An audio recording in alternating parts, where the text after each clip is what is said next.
Papillon de lumière sous les projecteurs. Papillon de lumière revit dans nos cœurs. Dédicace à Martial qui m'avait mis au défi de commencer le podcast comme ça. Allez, trêve de plaisanterie, de flagornerie, autre mot en riz.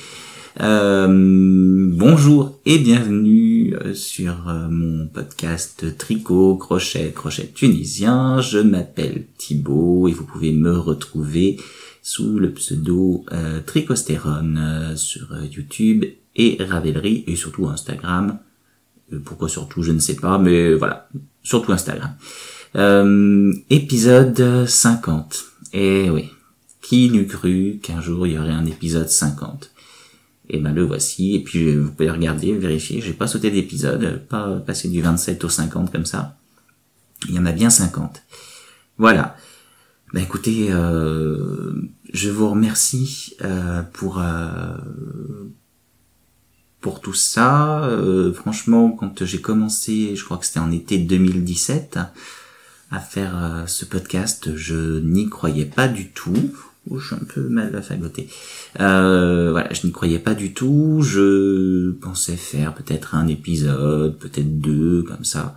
Mais jamais j'aurais pensé continuer jusqu'à l'épisode 50. Et que vous auriez été aussi nombreux. L'heure à laquelle je tourne, on est le dimanche. Quel jour? Je ne sais pas, 10 avril, sûrement. On est le dimanche 10 avril. Il doit être sur les coups de 14 heures à peu près. Et ben nous sommes 1953 sur la chaîne. Puis je vous dis n'importe quoi, on est 1963 sur la chaîne. Donc voilà, c'est vraiment extraordinaire. Donc je vous remercie tous pour vos abonnements, pour vos commentaires, pour vos pouces vers le haut à chaque fois. C'est vraiment un plaisir de vous retrouver en fait pour tout ça, pour toutes ces interactions que je peux avoir avec vous. C'est vraiment ce qui me motive à le faire. Pour une grande motivation, elle vient toute seule, mais voilà, je suis toujours extrêmement heureux de faire un épisode, de tourner un épisode pour pouvoir le partager avec vous. Voilà, épisode 50, je crois que je vous l'avais promis dans l'épisode 49, mais effectivement, il y aura un petit gros quelque chose quand même pour fêter l'épisode 50, pour fêter les quasi 2000 abonnés, pour tout, pour vous remercier. Donc restez bien jusqu'à la fin, on verra ça à ce moment-là. Allez, on va commencer tout de suite par quand même le podcast en lui-même, et évidemment on va parler des objets terminés, puisqu'il y en a, et des projets en cours. Et ensuite on fera une partie blabla, donc avec le petit concours et d'autres choses. Allez, à tout de suite.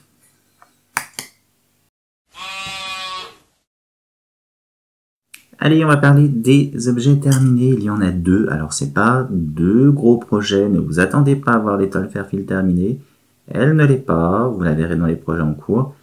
Mais voilà, deux petits objets terminés que vous n'avez pas vus dans les autres épisodes, mais qui m'ont pris comme ça.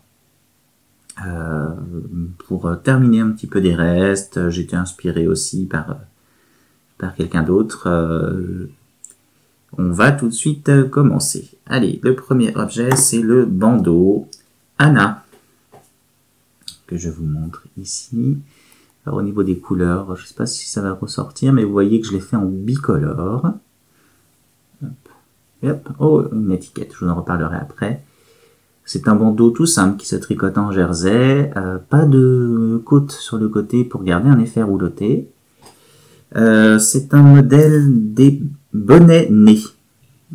Voilà. Vous retrouverez gratuitement sur Ravelry.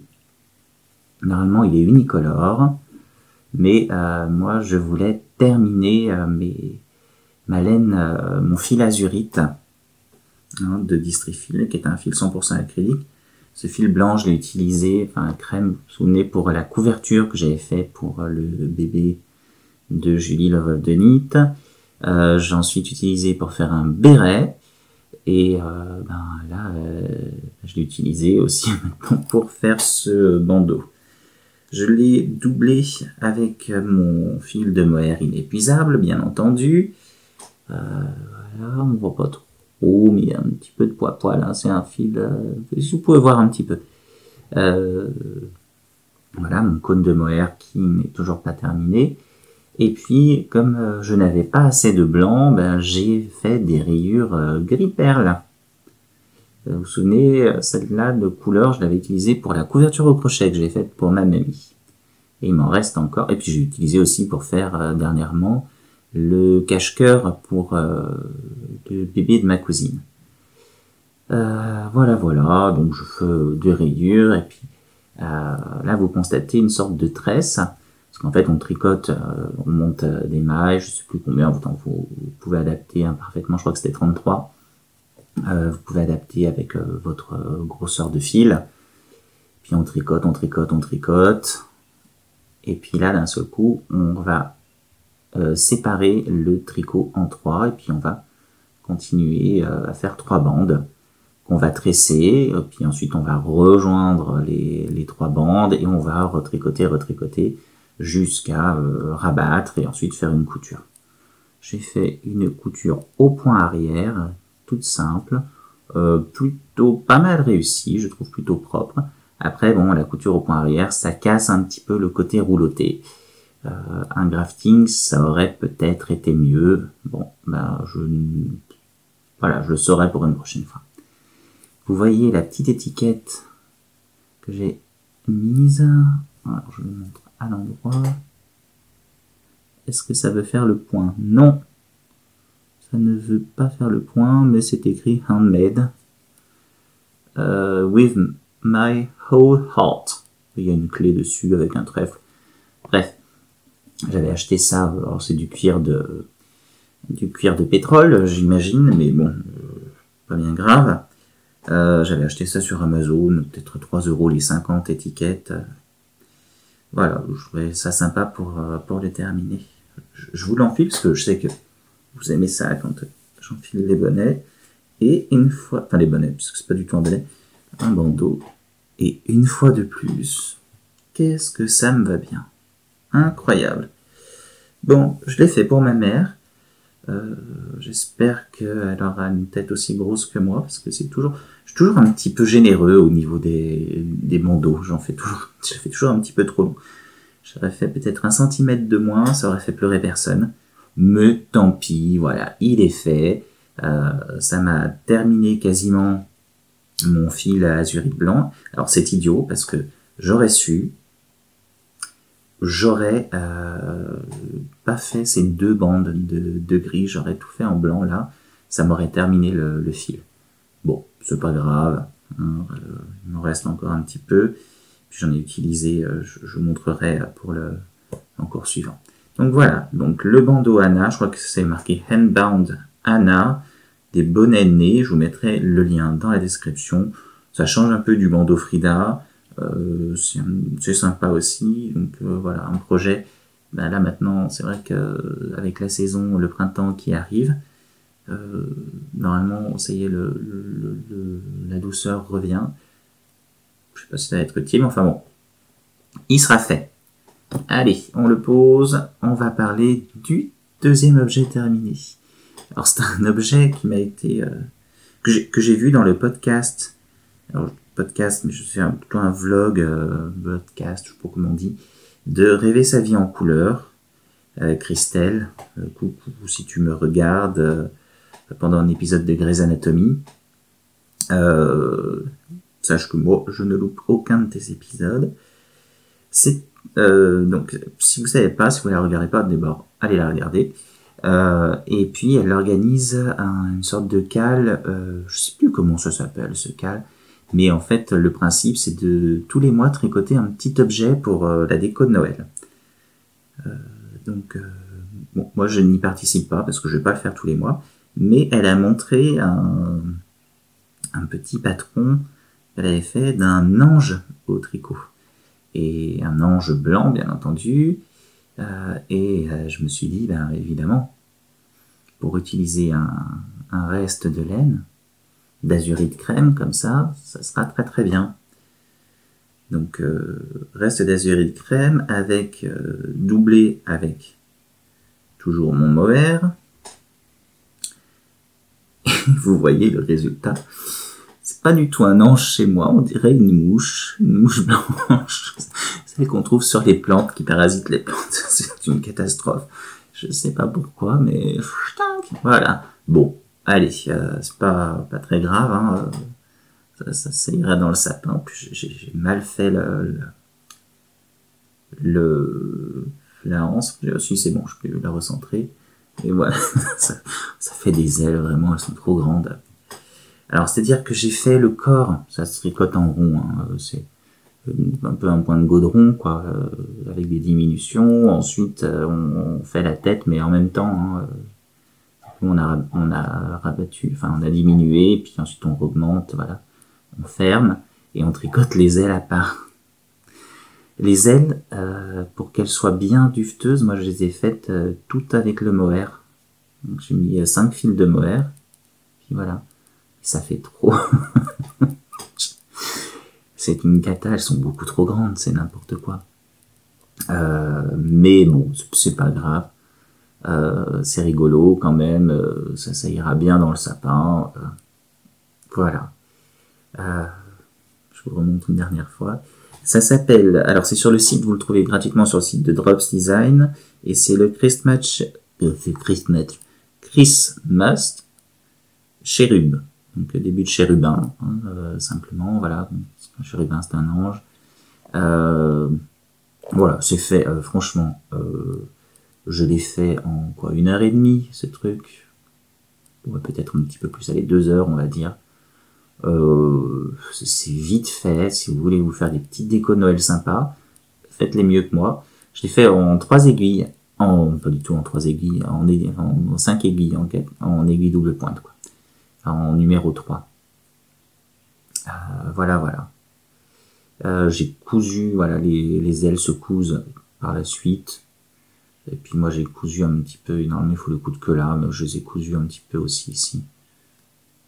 Okay. Ah, vous savez quoi? Je viens de comprendre quelque chose.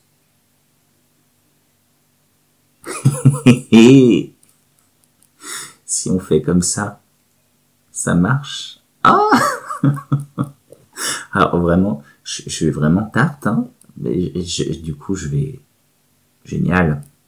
Eh ben voilà. Mais il est vraiment niaise, pauvre garçon, mais il a rien compris au truc. Eh ben voilà, ben, je vais faire un petit point de couture là derrière pour relever, et ça marche nickel en fait. Formidable. Eh ben parfait. Eh ben on va faire comme ça. Dès que j'ai terminé, je lui fais un petit point de couture et j'aurai un ange à la place d'une mouche. Heureusement que j'ai tourné ce podcast. D'un seul coup, j'ai eu envie de faire ça. Vraiment, on est fou, hein. Oh, faut se ressaisir un peu là. Ça va pas la tête.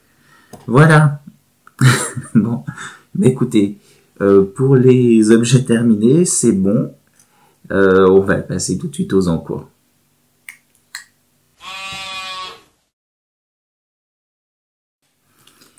On passe aux encours. Et ben, on va tout de suite commencer par l'avancée de l'étoile Fairfield.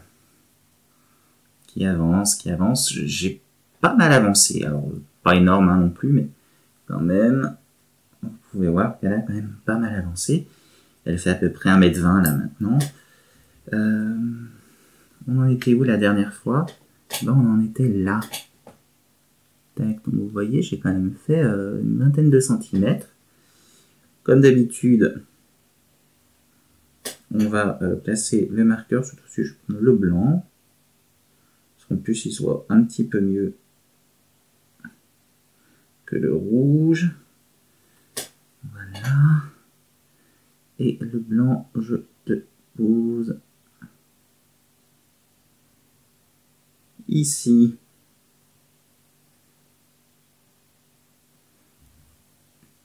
Voilà, vous voyez, je ne triche pas. Je mets ici. Donc, Ethel Fairfield, toujours. Je vous mettrai les liens en description. Avec cette laine Rico Design que m'avait offerte Olivier, qu'il tricote. Et on en voit le bout. Je me suis mis pas mal dessus cette fois-ci parce que il est temps. Peut-être, il est peut-être temps de la terminer. Je mets un coup de collier et j'espère la terminer assez rapidement. Donc il me reste sur cette pelote 63 grammes, j'ai pesé avant de faire le podcast. Je termine cette pelote, je pense que je vais quand même en tricoter encore un peu de la troisième pelote que j'ai, parce que d'abord j'ai acheté une troisième pelote, ce serait idiot de l'avoir acheté pour rien, et puis faire encore peut-être une dizaine de centimètres du corps avec la troisième pelote, et puis faire les côtes. Comme ça, elle fera peut-être 1m50, l'étole, ce sera nickel. Mais voilà, là je commence à en voir le bout, j'ai envie d'en voir le bout, et ça me motive pour avancer avant de commencer autre chose. J'aimerais bien qu'en mai elle soit terminée, alors pas qu'il y ait un besoin urgent, puisqu'en mai normalement je vais pas mettre d'étole, hein, si tout se passe bien quand même. Ouais, envie de la terminer, qu'on n'en parle plus, et puis cet automne, je serais très content de la voir. Ce sera nickel, comme ça je pourrais la laver pour la bloquer, en plus pendant les beaux jours. C'est une laine qui est 51% laine, 49% acrylique, une laine mèche qui fait, vous l'avez vu sur le tricot, hein, un peu arc-en-ciel. Voilà, tout simple, je vous redis vite fait, c'est des côtes en diagonale sur les côtés, et puis c'est du point mousse avec des mailles glissées, mais des deux côtés.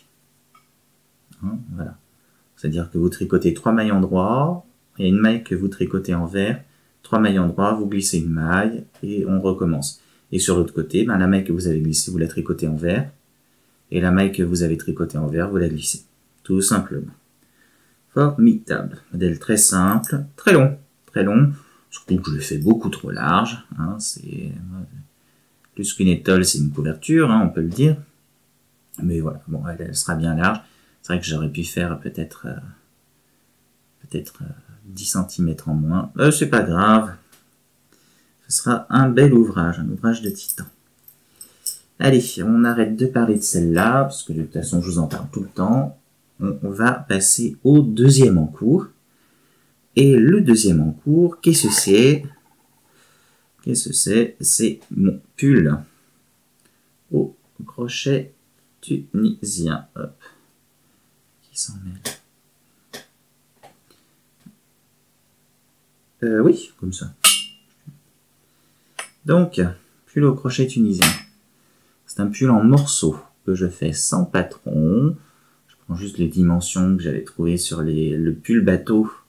Peut-être je vais faire un pull col bateau. Le pull col bateau que j'ai pris sur les vidéos de Tricotouch. Donc sans patron, c'est moi qui l'invente, à part les dimensions, voilà. J'ai fait du jersey que j'ai replié, alors ça fait quelque chose d'épais, hein. D'épais, de bien lourd, et par contre, le corps, c'est une alternance de mailles en verre et de points tunisiens simples, tout simplement. Et au rang suivant, on contrarie. Donc les mailles qui étaient en vert, on les fait en points tunisiens simples, et les mailles qui étaient en points tunisiens simples, on les fait à l'envers. Tout simplement. Je le crochette tunisiennement, je le tunicrochette en drops Népal moutarde. Vous vous souvenez de cette laine que j'avais utilisée pour faire mon pull moutarde avec la bande, qui n'était pas là du tout d'ailleurs, et c'était la grosse erreur, c'est qu'elle était au niveau du bedou, en bleu nuit je crois, ou bleu de Nîmes, je sais plus, que j'ai défait puisque ça n'allait pas du tout, je le mettais pas, le col, il était ovale, on aurait dit pour faire passer un ballon de rugby, c'était très bien. Mais ça n'allait pas du tout, il était trop long, c'était vraiment une tunique. Enfin bref, voilà, donc j'ai défait, et puis voilà ce pull. Donc là c'est le dos, hein. J'en suis bientôt arrivé à la séparation. Enfin, la séparation, c'est pas vraiment une séparation, mais en tout cas, je marquerai les côtés pour faire les manches. Puis ensuite, je continuerai, ça va être tout droit. Je pense que je vais pas faire de côte sur le col bateau. Je pense que je vais juste continuer les points comme ça. Voilà. Et puis, je coudrai au niveau des épaules, simplement. Donc, en laissant quand même quelque chose un peu large pour être dégagé. Et puis, je reprendrai les mailles pour faire des manches. Tout simplement, je prends des notes sur le patron. Enfin, je prends des notes de ce que je fais. Et puis, peut-être que, si ça vous intéresse, vous pourrez, si ça vous intéresse, vous pourrez le faire. Voilà, je publierai peut-être le patron. Vous me direz, ce sera une recette, hein, pas un patron, puisque comme ça va être fait tout droit, vous adapterez avec votre échantillon, hein, à la façon Tricotouch. Hein. Je sais pas. Voilà. En plus, moi, généralement, la façon de crocheter ou de tricoter, j'ai des échantillons qui sont totalement bâtards. Donc, ce sera rien que je fasse un truc hyper chiadé.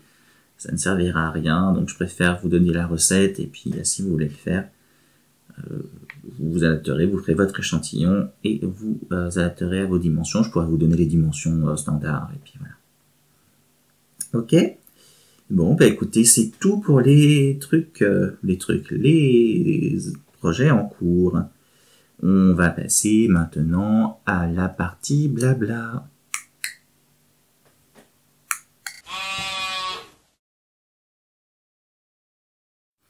Alors, partie blabla, j'ai pas mal de choses à vous dire. Tout d'abord, vous me voyez peut-être depuis tout à l'heure faire tac-tac. En fait, c'est que j'ai acheté un trépied et il y a un bouton pour la caméra, mais ça marche pas super bien, il faut être à côté du téléphone. Donc je fais ça, peut-être que vous me voyez. Peut-être des retardements, mais j'essaierai de couper au montage. Mais voilà, c'est mieux parce qu'avant je posais mon téléphone sur un empilement de carton, c'était n'importe quoi. Puis la contre-plongée ou la plongée, vraiment c'est comme angle de vue, c'est vraiment hyper flatteur. Donc voilà, arrêtons un petit peu les dégâts. Je me suis dit un petit trépied, j'ai payé ça 12 €, un truc comme ça sur Amazon. Franchement, c'était idiot de se priver. Voilà pour ça. Deuxième chose dont je voulais vous parler, c'est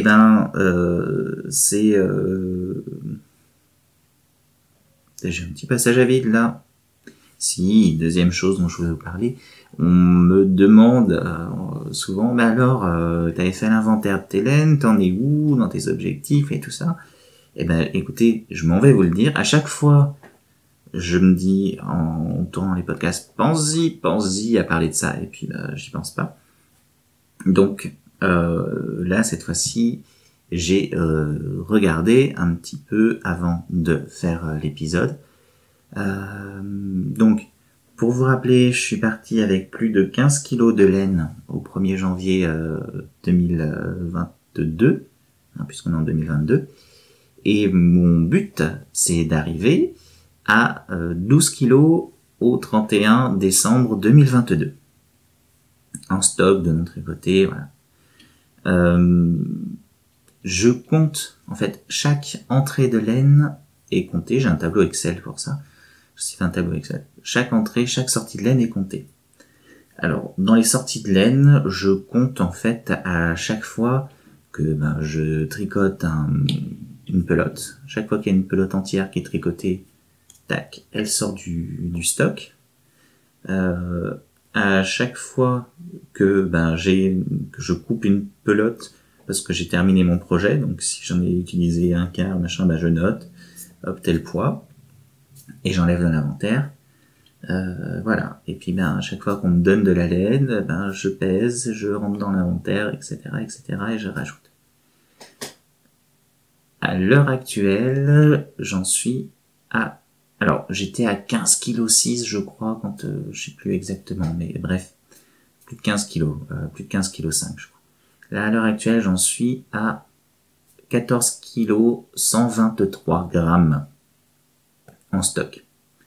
Donc, c'est cool. On arrive tout doucement vers les 12 kilos. Je n'en achète pas. Je suis content parce que là, avec cette laine pour Little Fairfield, c'est des pelotes de 200 grammes. Donc là, pour l'instant, cette pelote, elle est pas du tout sortie, alors qu'elle est terminée pratiquement aux 3/4. Mais voilà, ça fera 200 grammes en moins quand elle sera terminée. Là, pour ce bandeau, j'ai utilisé, je sais plus combien, mais voilà, des petits restes. Donc ça m'a fait vite enlever peut-être 50 grammes. Là, j'ai enlevé, alors là, pas grand-chose pour ça, mais environ, comme ça maintenant, mais environ 3 grammes, 3-4 grammes. Donc c'est toujours ça d'enlever. Voilà, je suis bien content. Vous allez me dire, si j'arrive à 12 kilos à la fin de l'année, ce sera toujours 12 kilos de trop. Non, pas 12 kilos de trop, parce qu'on peut avoir 1 kilo, 2 kilos de laine, 3 kilos. 12, c'est beaucoup trop. Encore une fois, c'est le souci des débutants. Quand on débute, on a envie de tout tester. Donc on achète de l'alpaga pour tester, on achète du mérino. On trouve cette pelote sympa, on l'achète. Moi, j'ai acheté beaucoup sur Holzgarn pour découvrir toute leur laine quand ils faisaient les Black Friday, tout ça. Puis il y avait des promotions, j'achetais. Pour votre anniversaire, on vous envoie de la laine. Ou même de temps en temps, quand vous faites... J'ai organisé des swaps, j'en ai reçu. Tout ça. Une fois, j'ai Vanessa qui m'avait envoyé un énorme carton de laine, où il y avait peut-être 5-6 kilos de laine dedans. Voilà. Donc, j'ai un stock qui a énormément grossi. Et je suis très content d'avoir toutes ces laines, je suis très content de les avoir eues, mais voilà, il est temps d'en faire quelque chose parce que oui, c'est idiot de la laine qui dort, ça sert à rien de la regarder comme ça, donc ça nous frustre en plus, on a envie de la tricoter, et évidemment le tricot, vous tricotez pas 100 grammes de laine tous les jours, c'est pas possible. Quand on crochette, à la limite, c'est possible. Et encore. Mais ça va plus vite. Moi, je crochette un peu, mais pas énormément. Donc, ça n'avance pas énormément. Donc, voilà. Je serais content si, à la fin de l'année, j'arrive à 12 kilos. D'autant plus que, je vais vous dire, pour mon pull au crochet tunisien, il y a une partie de la laine qui se trouve chez ma mère et qui n'est pas dans mon stock. Qui va rentrer dans mon stock quand je vais l'utiliser. Bref, ça n'avancera pas extrêmement vite. Bon, le crochet tunisien, ça mange quand même pas mal de laine. Ça va pas trop lentement, donc ça va. Je pense que j'arriverai en rentrant, c'est peut-être 300-400 grammes de laine de chez ma mère, j'arriverai quand même à aller à 12 kilos à la fin de l'année. Et c'est un pari que je prends avec vous. Donc je ne truque pas les choses, si je n'y arrive pas. Vous le saurez. Et puis, tant pis, je ferai pénitence. Mais voilà. J'espère vraiment arriver à 12 kilos, voire moins, fin d'année. Et puis, l'année suivante, pourquoi pas arriver à 9 kilos, ce serait génial, 9 ou 8 kg 5, je sais pas. Bref. Ce serait vraiment génial si je pouvais faire ça. Voilà pour le point sur le stock de laine. Et comme vous avez vu, je n'ai pas rentré de laine récemment. C'est bien. Je me félicite. Troisième chose. Vous vous souvenez du pull Coriolis moutarde que j'avais tricoté pour ma mère en Holzgarn Tides et doublé avec de la Titicaca. Que j'avais tricoté en 3,5, je crois. Que j'avais commencé avant le confinement, que j'avais dû arrêter pendant le confinement puisque je ne pouvais plus voir ma mère et que j'arrivais à la fin de l'empiècement et qu'il fallait que je mesure avant de séparer les manches quand même, tout ça, donc ça avait pris du temps, etc., etc. C'était très long. Ma mère l'a porté une bonne dizaine de fois, elle l'adorait. Et voilà, elle a dit à un moment, il faut que je le lave. Alors je lui dis, non, c'est vraiment de la pure laine, ne t'en fais pas, si tu as envie de le rafraîchir un peu, tu le mets dehors, tu l'étends un petit peu. Et puis moi, quand les beaux jours vont arriver, je le laverai à la main, parce que bon, j'ai pas envie de la fatiguer avec ça. Donc j'ai dit, je vais la laver à la main. Et je le ferai sécher, voilà, ce sera rapide, y a pas de problème, tu pourras le ranger puis le remettre cet automne. Ok, donc elle l'avait posé dans un endroit dans sa buanderie, un endroit spécial, plié, bien à l'abri. Et mon père a décidé que sa nouvelle machine à laver avait un programme laine qui fonctionnerait très bien. Et il l'a pris et il l'a mis au lavage. Et le pull est ressorti en taille 4 ans à peu près, complètement feutré, donc immétable. Voilà. Je suis alors, anéanti, c'est un bien grand mot, mais bon. Vraiment très déçu parce que j'y avais passé beaucoup de temps. J'y avais passé du temps, ma mère l'adorait en plus. Donc voilà. Puis ce qui m'énerve, c'est que c'est pas une erreur, genre il aurait été pris en même temps dans le bac à linge ou quoi que ce soit. Non, non, non. Voilà. Pour prouver que la machine à laver pouvait faire un programme laine sans feutrer, eh ben, ça a prouvé le contraire. Donc voilà. Je suis un petit peu très beaucoup déçu. Ma mère disait, oh mais si on le détricote. Non, tu ne tricotes pas un pull qui est feutré, ça ne marche pas, tu ne peux pas le faire. Par contre, il reste quand même assez souple, hein, parce qu'il y a de l'alpaga dedans, la soie, ça reste quand même assez souple, sauf la partie avec les torsades où là c'est quand même dur. Donc, immétable, même pour quelqu'un de 4 ans.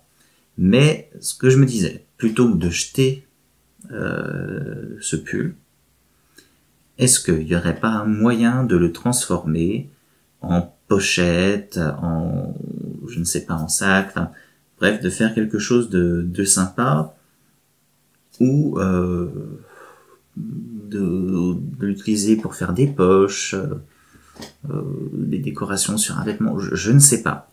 Donc si vous avez des idées pour ça, elles sont les bienvenues. Franchement, ça me ferait plaisir que vous m'aidiez à recycler ce pull, ne pas parce que jeter cette laine, ce serait complètement idiot. Alors, je sais pas que ça coûtait extrêmement cher, hein, j'en ai eu peut-être pour 40 €, 45, mais bon, c'est quand même déjà 45 €, et puis c'est surtout le temps que j'ai passé à le faire, et puis ma mère qui était toute contente de l'avoir, voilà. Bref, donc, plutôt que de jeter toute cette laine, de jeter ce pull, si vous avez des idées de comment le recycler, n'hésitez pas, voilà, dites-moi vos idées, ce sera toujours mieux que de jeter. Ok. Écoutez, pour moi c'est tout bon. On va pouvoir maintenant parler du concours que je vous avais promis. Je crois que j'en ai parlé dans l'épisode précédent. Donc, c'est un concours qui vient fêter plusieurs choses, comme je vous l'ai dit. D'abord l'épisode 50, puisque c'est quand même un sacré palier. Ensuite, on arrive quasiment aux 2000 abonnés, donc aussi pareil, sacré palier, ça se fête. Et il y a autre chose, c'est que le mois dernier, vous savez que la chaîne est monétisée, comme je vous ai expliqué. Au départ, c'était pour voir comment ça fonctionnait, la monétisation de YouTube, etc., etc. J'avais vite démonétisé. Et puis ensuite, YouTube a annoncé que même si on monétisait pas la chaîne, les vidéos, il pouvait y avoir de la pub. Donc j'avais dit que pour essayer de contrôler, puisque quand on monétise la chaîne, on peut contrôler les pubs pour pas qu'il y en ait pendant. la vidéo, parce que ça, je trouve ça ultra désagréable, je mettrai quand même les pubs en début et en fin de vidéo. Parce qu'en début, voilà, ça vous prend 5 secondes à regarder, vous pouvez mettre ensuite ignorer les pubs, comme ça, c'est juste 5 secondes. Puis à la fin, généralement vous coupez pendant le générique, donc voilà, vous n'êtes pas trop impacté, mais au moins ça met des pubs, donc YouTube ne décide pas d'en mettre d'autres. Et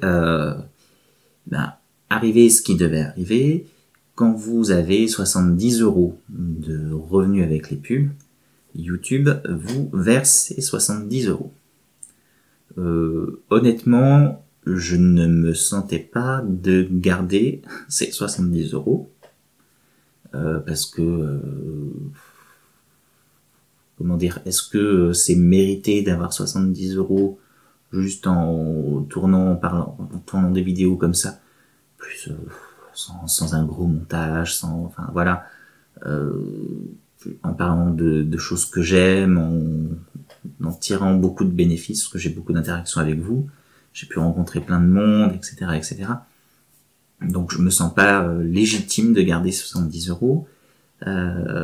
Ces 70 €, ils sont arrivés sur mon compte en banque par vous, hein, mine de rien c'est ça. Donc il me semblait normal de les redistribuer. Donc ce que j'ai décidé de faire, c'est de faire un concours pour vous faire gagner. Alors, il y aura qu'un seul gagnant, mais ce sera un gros lot quand même. Je vous propose de vous faire un colis de chez Hobby que je composerai moi-même. Il aura une valeur d'à peu près 70 €. Ça tombe très bien parce que Hobby en dessus de 65 €, il n'y a pas de frais de port. Donc je le commanderai, je composerai le colis et puis je l'enverrai directement à votre adresse, comme ça il n'y aura aucun frais de port. Donc ça permet de mettre un maximum de laine dedans. Et donc voilà. Pour éviter les frais de port, donc il n'y aura qu'un seul gagnant. Et donc ce que je vous demanderai, c'est de noter un commentaire et de me dire généralement ce que vous tricotez. Si vous tricotez des pulls, si vous tricotez des chaussettes, parce qu'évidemment je mettrai pas la même chose si vous tricotez que des chaussettes, ou si vous tricotez que des pulls ou des châles, etc. Est-ce que vous tricotez est-ce que vous avez envie de beaucoup de laine mais pas trop cher, c'est-à-dire est-ce que vous voulez de l'acrylique, côté mélange, voilà, du coton, est-ce que vous préférez avoir finalement moins mais des cakes ou des écheveaux, parce qu'ils en ont chez Hobby, hein. Voilà. Dites-moi un petit peu aussi si vos couleurs, si vous êtes plutôt dans les couleurs neutres ou si vous êtes dans des couleurs un peu plus j'allais dire originales, si vous êtes dans les unis, si vous êtes plutôt dans les bariolés, que je sache. Voilà. Dites-moi ça. Dites-moi si vous êtes plutôt crochet, si vous êtes plutôt tricot, ou les deux. Comme ça, moi, je composerai le colis. Ça va beaucoup m'amuser. Franchement, j'ai hâte. J'ai essayé de faire des simulations et de regarder.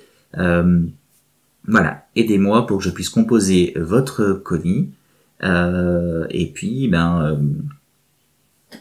je vous cache pas que, si vous me dites je mets que des couleurs neutres, il se peut que dans le lot, je mette une petite pelote un petit peu fantaisie pour vous forcer à faire quelque chose, voilà, vous sortir un peu de votre zone de confort, mais ce sera juste une petite touche.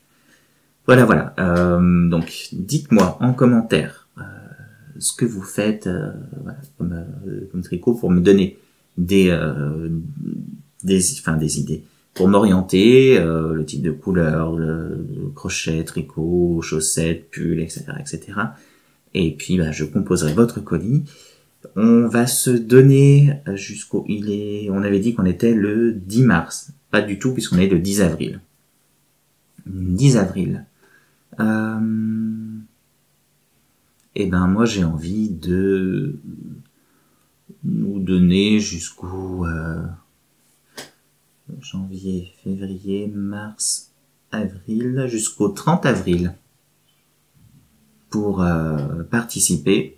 Donc écoutez bien, parce que la dernière fois, au concours, j'ai eu des gens qui sont inscrits après.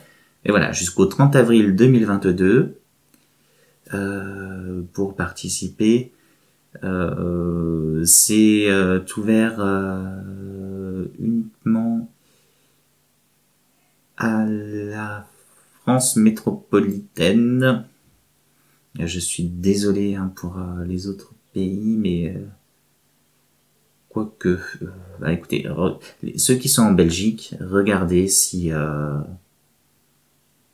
ça fonctionne. Mais par contre, le Canada, je pense pas qu'on ait les mêmes conditions qu'on puisse payer en Europe pour ne pas avoir frais de port. Donc là, je suis désolé, mais je pourrais pas me permettre de faire ça. On va dire France métropolitaine et Belgique pour, Belgique ou Europe, quoi, hein, pour participer. Et voilà. Dites-moi ça, et le 30 avril, on arrêtera les compteurs, on arrêtera le concours, et puis je ferai un petit tirage au sort. Je le ferai pas dans un épisode de podcast, comme j'avais dit la dernière fois, parce que ça sera trop long, mais je ferai une petite vidéo comme ça, de quelques minutes sur YouTube, et il faudra ensuite me donner votre adresse. Comme d'habitude, ne le donnez pas maintenant, vous me le donnerez en privé quand vous aurez gagné. Ok ? Bon, écoutez, c'est tout pour cet épisode 50, qui ne sera pas long, encore une fois. Mais, non, j'ai oublié de vous parler d'un podcast. Je crois que je vous en ai jamais parlé, mais c'est une Française qui habite au Québec, qui s'appelle The Tricot House. Donc elle en est à son 4e épisode. Je vous invite à la regarder. Elle fait des tricots vraiment sympas. Là, dernièrement, elle se lance un petit peu dans le design d'un châle. Donc je vous invite vraiment à aller l'encourager. Je crois qu'elle s'appelle Julie, mais je suis pas sûr. Peut-être pas du tout, d'ailleurs, mais enfin bon. Appelons-la Julie. Excuse-moi si tu me regardes, mais je vais t'appeler Julie. Donc je vous mettrai le lien dans la description. Je serais bien que vous l'encouragiez un petit peu. Allez, cette fois-ci, je vous laisse vraiment. Je vous fais de gros bisous. Profitez du beau temps. Là, franchement, on a de très beau temps. Et puis, on se dit à bientôt.